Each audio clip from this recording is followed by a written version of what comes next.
Hi guys, welcome to another video. I'm going to continue to share some older Patreon content. This is an extremely fun little painting of a hummingbird. The essence of this one is keeping it very simple, enjoying the paint, playing with your brush. Let's dive into it. Hi everyone, welcome to a mini tutorial of a real-time hummingbird painting. It's quite a short little painting but a fun one. Basic set of materials. So cold press paper, cotton paper, really fun little size. My size 0 mop, which is that lovely little Jackson's Raven mop, and then the size 10 round, which is a bit more springy and great for detail. My drawing is just very simply done with usually a 2H pencil to start, to go lightly, and then when I want to firm up the drawing a little bit we go to an HB. And my colours, so we've got phthalo blue, which is going to give us lots of the more turquoisey and more vibrant green colours for this particular subject. The cobalt blue is great for kind of softer purples because it's warmer. Quinacridone red for your purples, the permanent red, the orangey one for the more vibrant beak, and then just a couple of yellows just to help balance things out. The warm new gamboge and the aureolin yellow is the one that's going to give us the more vibrant greens, especially along with the phthalo blue. Those two together give amazing, wonderful greens because they're already kind of bias in that direction.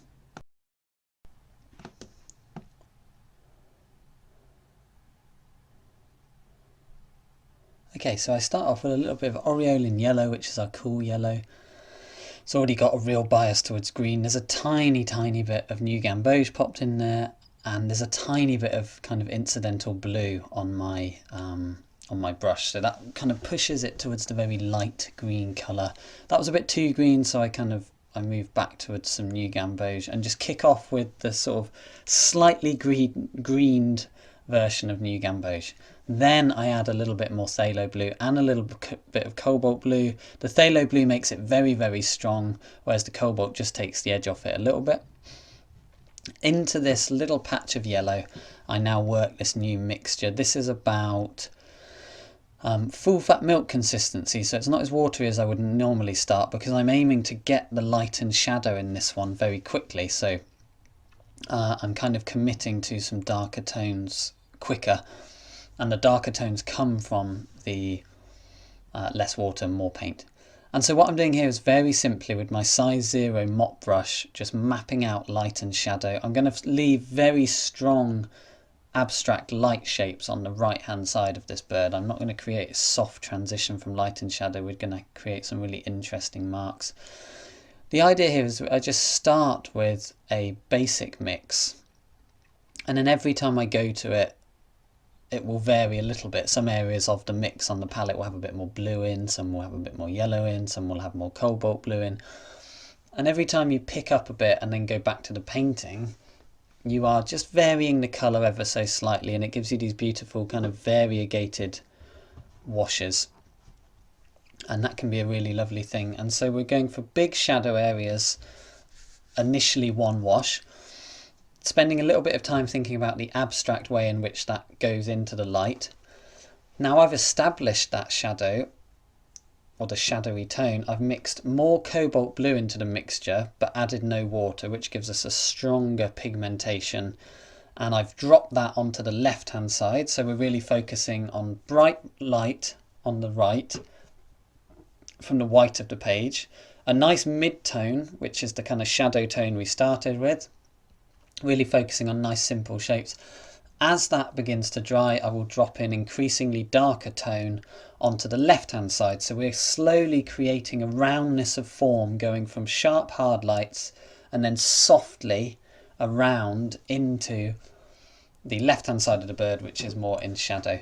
And again, just as the paint continues to dry, I drop in stronger and stronger pigmentation, which gives us stronger dark. So just around the base of the beak and the eye, I waited for it to dry off a little bit more, dropped in a stronger mixture of probably about double cream consistency of phthalo mixed with a tiny touch of red, which will keep it in the green realm, but the red will just kind of darken it down a little bit.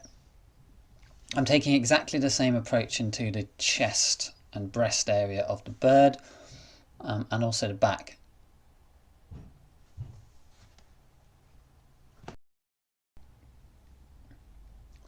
And again, this is just going to be the recurring theme for this particular demo, is lay in a midtone, strong abstract shapes of light on the right, softer transition of tone and form kind of in the darker tones, and certainly over to the left hand side.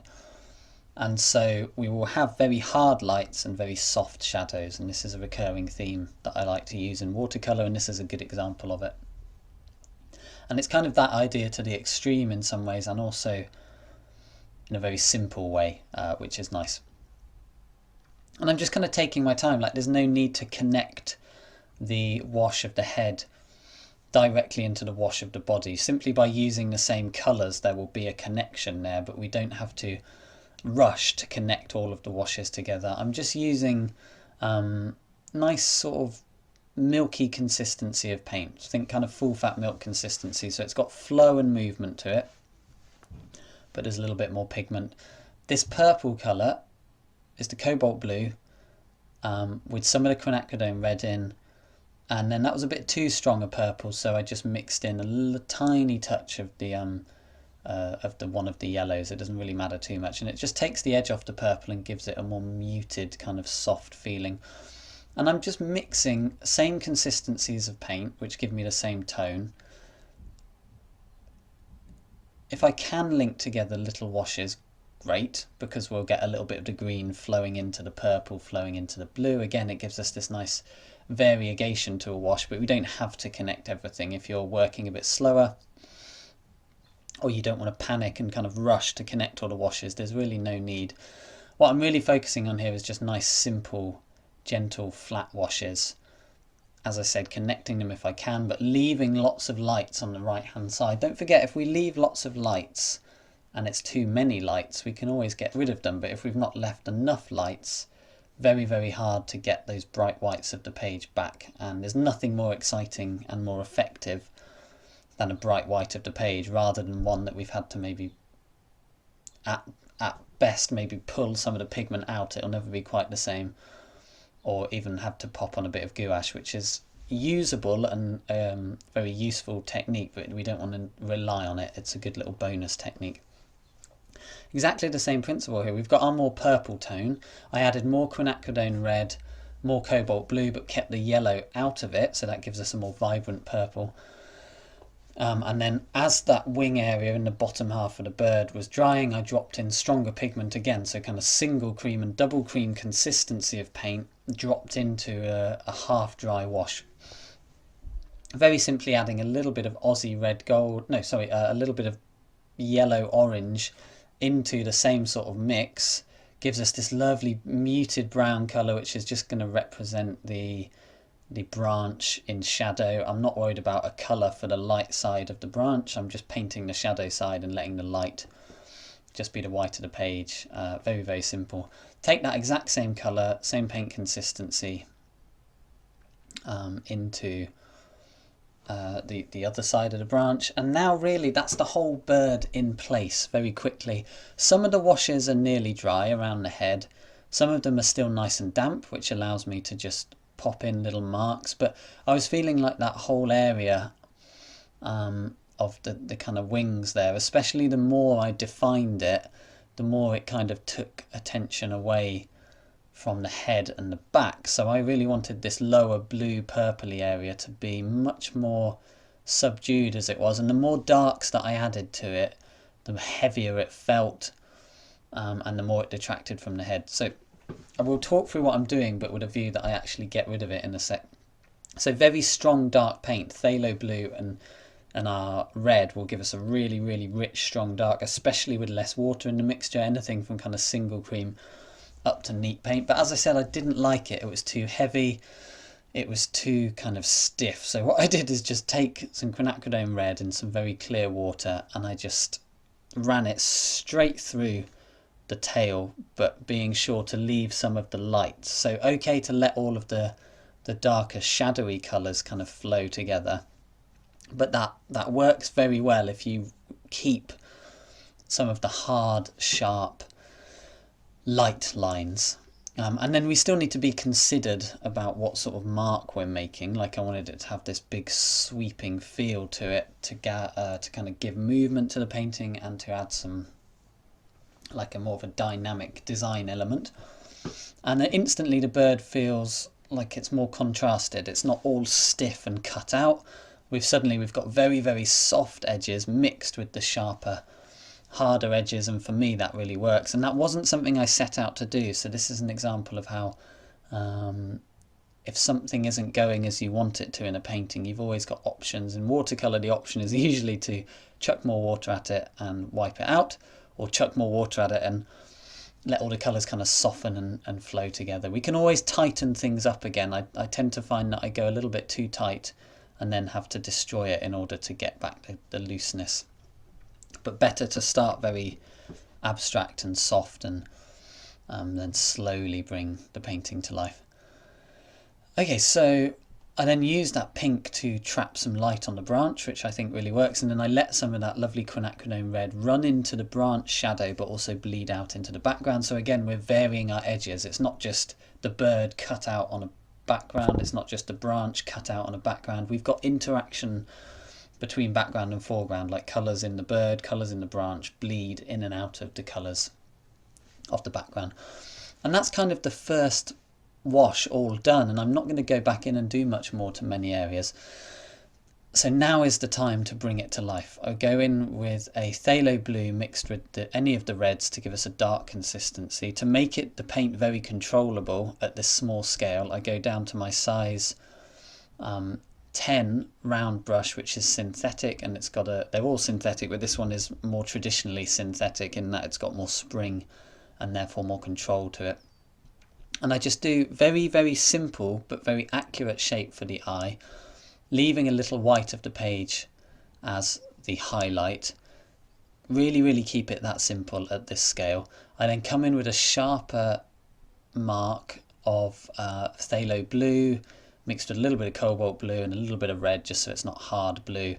And just using the very tip of my brush, I then pull some of the pigment out of the eye and pull it around and under the eye just to give a little bit more definition. And you can see what a huge difference this makes to the eye area. It kind of helps the eye sit in the head a little bit more. We don't want to go too dark around the whole eye, because then we end up with this big dark mark around the eye, and that's too heavy and too harsh. What we're trying to do is take some of the dark of the eye and just pull it ever so slightly under what might be the bottom eyelid and just trap a little bit of light on the underside of the eye there. So now to the orangey red. Just very simple. The consistency of the paint, or the dryness of the paint at the base of the beak, is perfect. It's almost dry, so if I hit it, we might get a wet into wet edge, but it's not going to completely disappear it and destroy all of that lovely bright red. So that bright red, I'm just going to keep it one single tone to start with. I'm going to purposely reserve a very simple bright white on the top of the beak. It doesn't have to make perfect sense, it's just an abstract shape of light. I purposely don't take the line of the beak to meet the forehead. That would be almost too linear for what I'm trying to achieve. I just want to leave a nice bright white. And then that's a nice kind of single cream consistency of paint.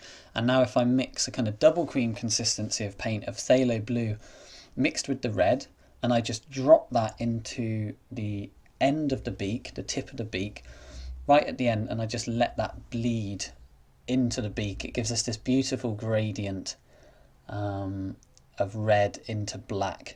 And phthalo blue with an orangey red, when you mix them together on the palette or you mix them together on the painting, if given the opportunity and there's not too much water, they will go to a deep rich black. If there's more water and more of a bias towards either blue or red, you'll still get some beautiful colours. But you won't get the rich dark. I decided that the branch needs to come out further to make the design more interesting, and I decided that the branch needs to just sort of blend wet into the bird, and then we can have some sharper, harder marks where the light is hitting. So it's almost like the bird is casting a shadow onto the branch. And little things like this are not a particularly kind of big deal. But they're just the little touches that can make a difference, and transitioning kind of soft wet into wet from bird into branch in the shadow areas, again kind of sticking to this sort of soft shadows, hard lights can be handy. So I'm doing dry brush work now. I've mixed a very concentrated mix of paint. I lay down the brush at the tip of the mark and then do a very swift mark, lifting up as I go with very saturated kind of Marmite peanut butter consistency paint, and that gives you these beautiful broken brush strokes, and they act not only to add a little bit more texture, they add a level of sharpness that is very different to sharpness from the washes. It just, for some reason, it just looks different, and it can really finish a painting off, a watercolor painting, very well. I liken it to adding your lights right at the end of, say, an oil or an acrylic painting. It kind of does some of the same things. You don't always have to do it with watercolor, but there's something about the dry brush work over the top of the kind of the more transparent flowing colors can be really nice. And you can always do dry brush work with opaque colors as well, or even not opaque colors but more neat paint. Like there are times when I have brought an area to life because it's a bit flat or a bit dull, and it needs lifting. You might take like a bright orange and use it neat out of the tube and just strike it on there, very thick paint, with a dry brush. Same with some of the lighter colours over dark areas works well as dark, like I've just done, over lighter areas. So there's kind of two ways you can use the dry brush. So I'm just really want to make it kind of bone dry here, because I want to talk you through the very final thing that I want to do. I actually quite like it as it is. Now I'm looking at it on the video, but what I wanted to do whilst I was painting was do a couple of patches of white, especially on the shadow side of the bird, where I felt like they were detracting. So I mixed a very watery mixture of cobalt blue, very simple, just laid it over the top of a little mark near the eye, a white bit of paper, and a couple of little whites of the page on the shadow side of the bird, literally just one or two hits here and there. And you can see I'm kind of feeling like I need to do more, but actually I don't really need to. And what that's doing is it's basically saying, well, here's a light part of the bird within the shadow area. Let's just throw it into shadow just a little bit with a simple glaze of a classic shadow colour, which in this case is the cobalt blue watered down, to create like a lightish mid-tone. And for me, it makes the shadow areas a little bit more kind of cohesive, and it allows the light areas just to sing out a little bit more. And it's very subtle. It's funny looking back at it, whether it's not it definitely needed to be done, but I think it did need to be done, and looking at it on video afterwards, I now still feel it needs to be done. And then the signature, very simple signature. I always find like a sort of single cream consistency of paint gives you a nice bit of control, but it kind of flows. And my signature has evolved a lot over the years. But I can talk about more signatures more in another video. But that's it, guys. A real focus on very sharp, hard lights. Initially areas that looked quite abstract, contrasting with the shadow side of the bird, which was much more softer, kind of laying down a mid-tone wash and then dropping the darks into the left-hand side, which is the shadow side, slowly introducing the colours and letting them flow together, not feeling like we need to differentiate every single area of the bird. And I was so happy with that as a final result. It's exactly the sort of thing I'm usually chasing with watercolour. There's some lovely loose brush marks in there, quite kind of fluid and almost like you're writing your signature. There's some more wet into wet soft washes, and then there's a couple of areas of detail and definement or refinement, but they're really not that defined or refined. There's just a little hit in the eye and that little touch in the beak. And one of my favourite areas in the end was the bit I really didn't like, which was the wingtips down at the bottom, and the way that just kind of disappears into a wet wash at the bottom, contrasting with the more defined head. For me, I really like that, and it wasn't something I set out to do, but it ended up being one of my favourite aspects of it. And that's it, guys. Really fun one. There we go, guys. I hope you enjoyed it. As always, I hope you got something out of it.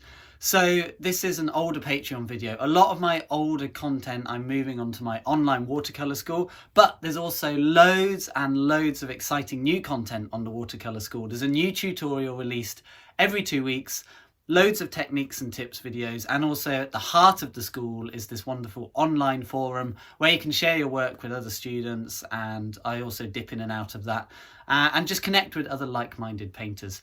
You can see the link in the description for that. You can sign up completely free and get access to 3 tutorials immediately and a couple of techniques and tips videos just to get a taster of what's on offer. And if you're watching this in early 2023, later in March this year, I'm going to be running completely free a watercolour masterclass session on Zoom. You can check the link in the description. If you're watching this a lot further on, maybe worth checking the link, as I usually have other bits and bobs going on. Until next time guys, happy living, happy painting, and I will catch you soon.